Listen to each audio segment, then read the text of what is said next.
Bonjour, bonjour à toutes et à tous, probablement à toutes. J'imagine que ce sont plus des jeunes femmes qui vont être là à m'écouter aujourd'hui.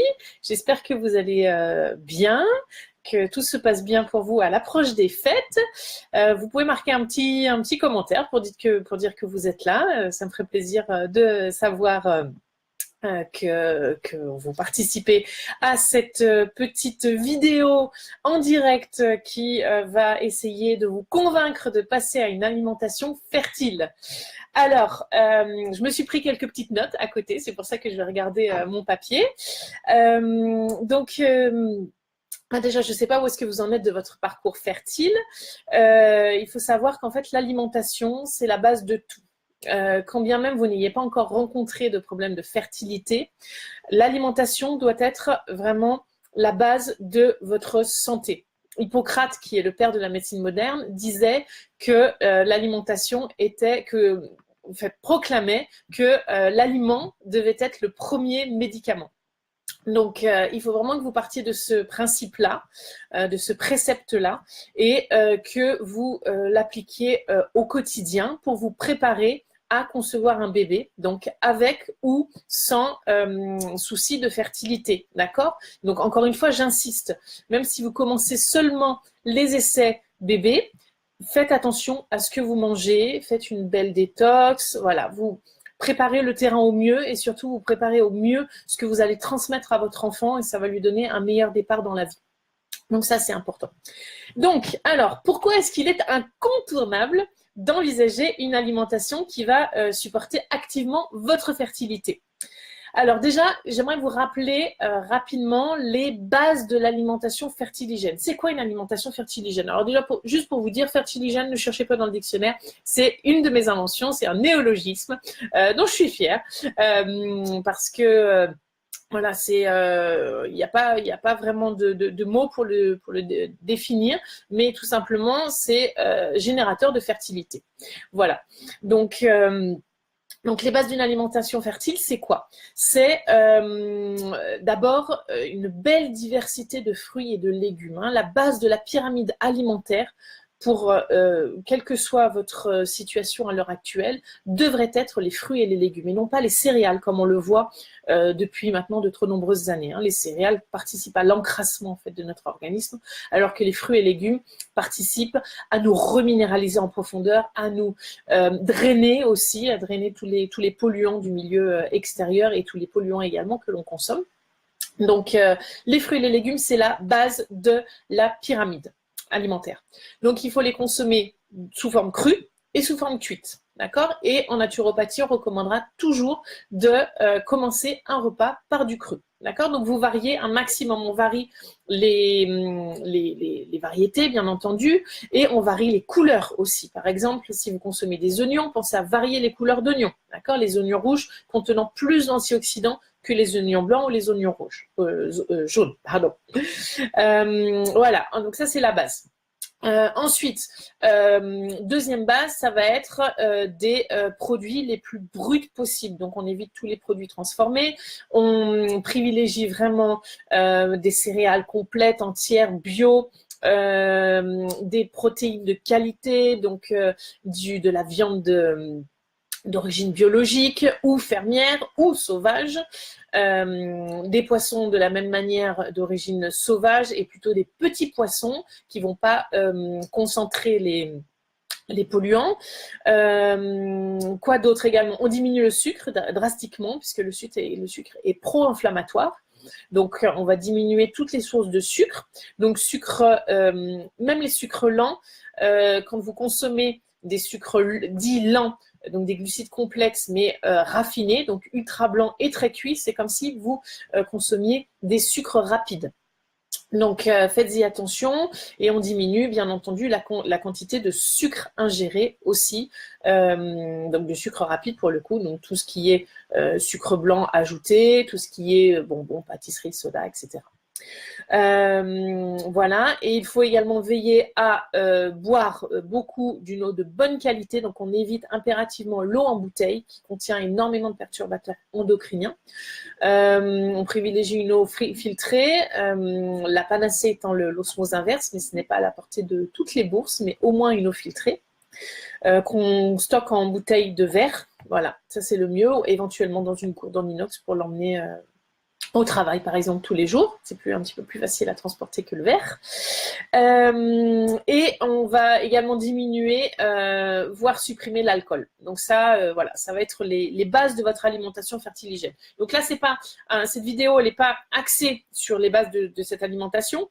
On en a déjà parlé, mais elle va être plutôt axée sur pourquoi est-ce que vous devriez manger fertile, d'accord? Adopter une alimentation fertiligène. Et là, je vais vous donner 5 bénéfices incontournables. Alors, tout d'abord, vous allez pouvoir agir sur la qualité de vos gamètes. Donc, les gamètes, c'est quoi? Ce sont les ovules et les spermatozoïdes, d'accord? Donc, en fait, au quotidien, nos cellules, toutes les cellules de notre organisme sont soumises à ce qu'on appelle un stress oxydatif. Alors, le stress oxydatif, c'est pas le stress tel qu'on le ressent, le stress physique ou psychologique, c'est vraiment un stress au niveau cellulaire. Et ce stress, il est provoqué par quoi? Il est provoqué par ce qu'on appelle des radicaux libres. Vous en avez certainement déjà entendu parler. Les radicaux libres, ce sont des sous-produits de la respiration, d'accord? Donc, des sous-produits de l'oxygène, des produits transformés de l'oxygène, en fait, qui vont aller attaquer les cellules. D'accord? La parade, en fait, elle vient de notre alimentation, puisque dans notre alimentation, normalement, on devrait trouver de nombreux antioxydants, donc qui sont contenus essentiellement dans les fruits et dans les légumes, et notamment, et d'autant plus qu'ils sont colorés, et très colorés.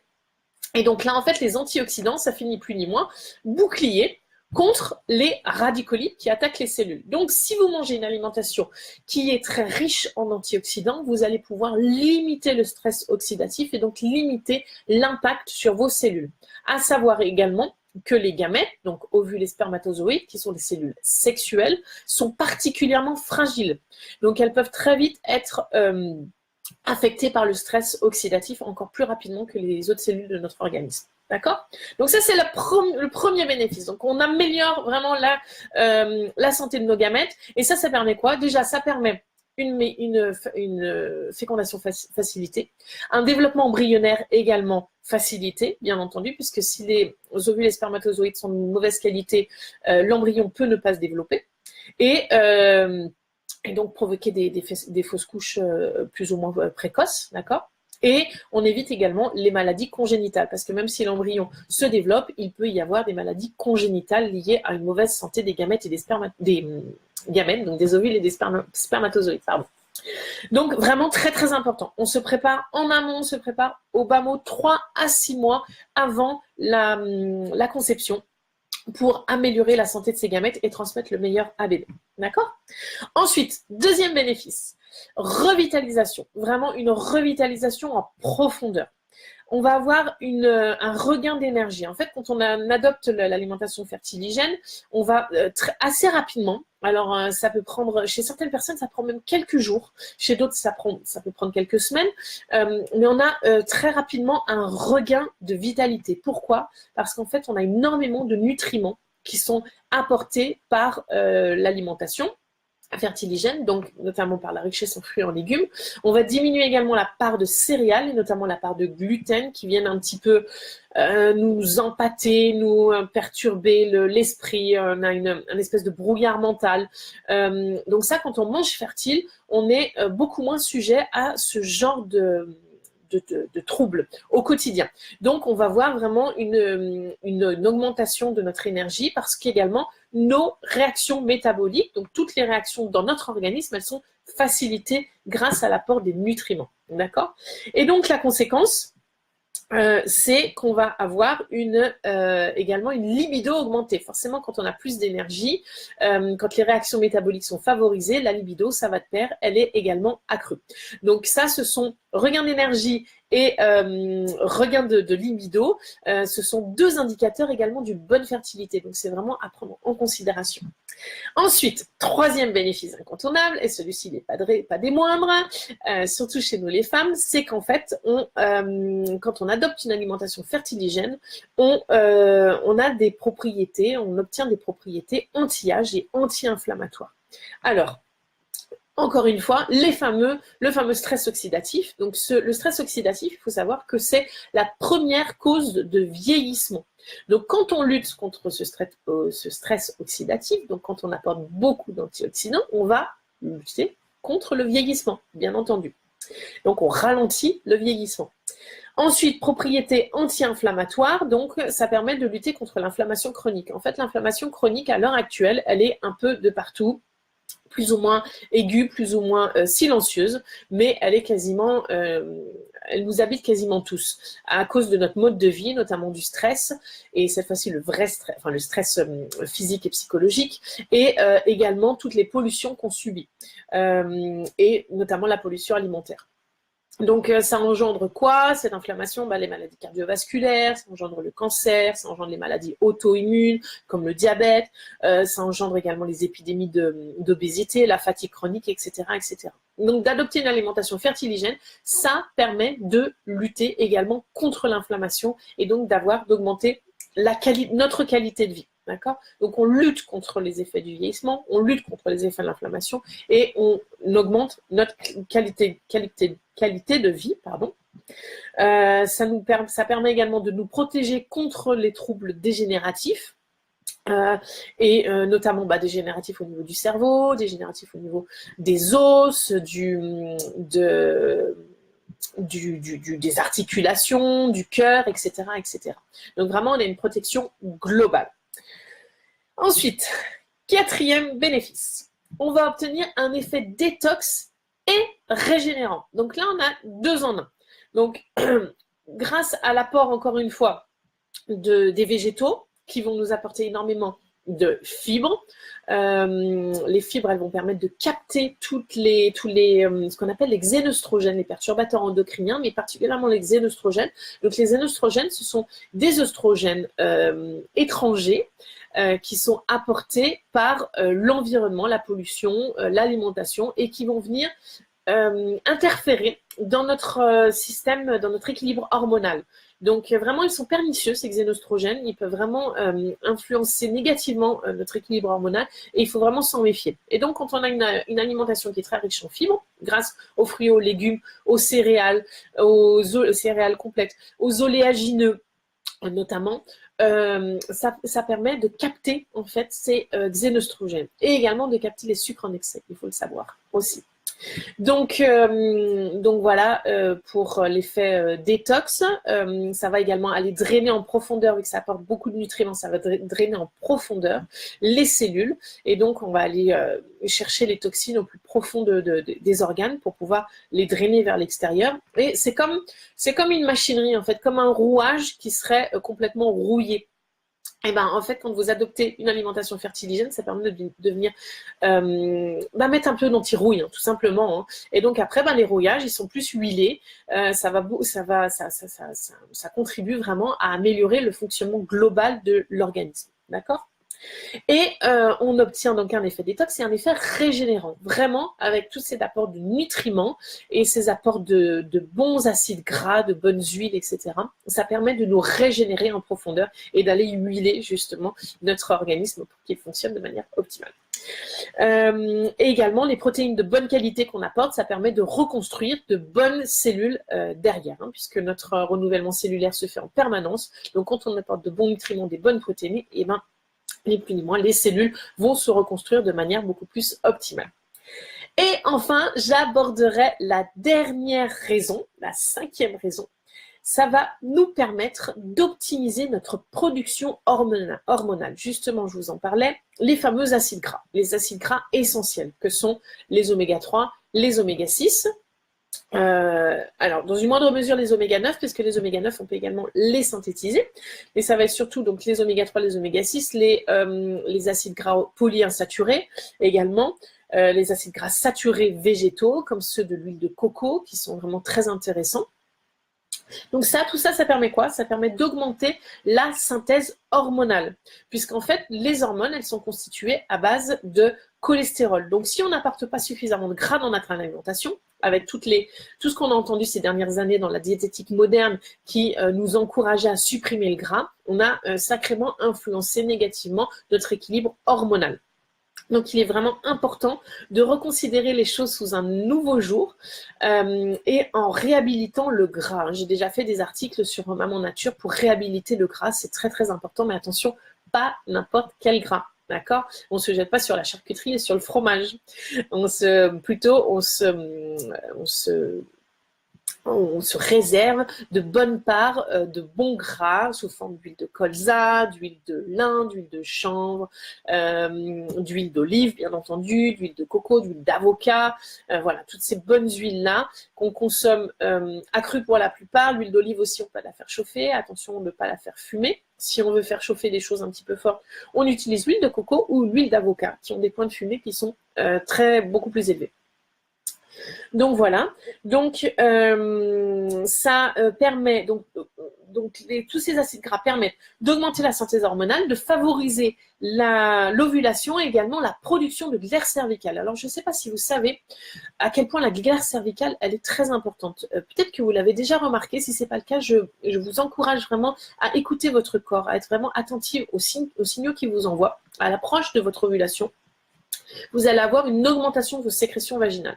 Ces sécrétions vaginales, elles sont indispensables au transport, en fait, des spermatozoïdes jusqu'à l'ovule. Les spermatozoïdes, ils doivent remonter du vagin, traverser l'utérus et remonter jusque dans les trompes pour aller féconder un ovule. Et ensuite, l'ovule fécondé va descendre des trompes et aller chercher à s'implanter dans l'utérus. Sans cette glaire cervicale, le spermatozoïde, il a très peu de chances d'arriver à remonter jusqu'à l'ovule. Donc, de consommer de bons acides gras, ça permet également une bonne production de glaire cervicale. Donc, très important.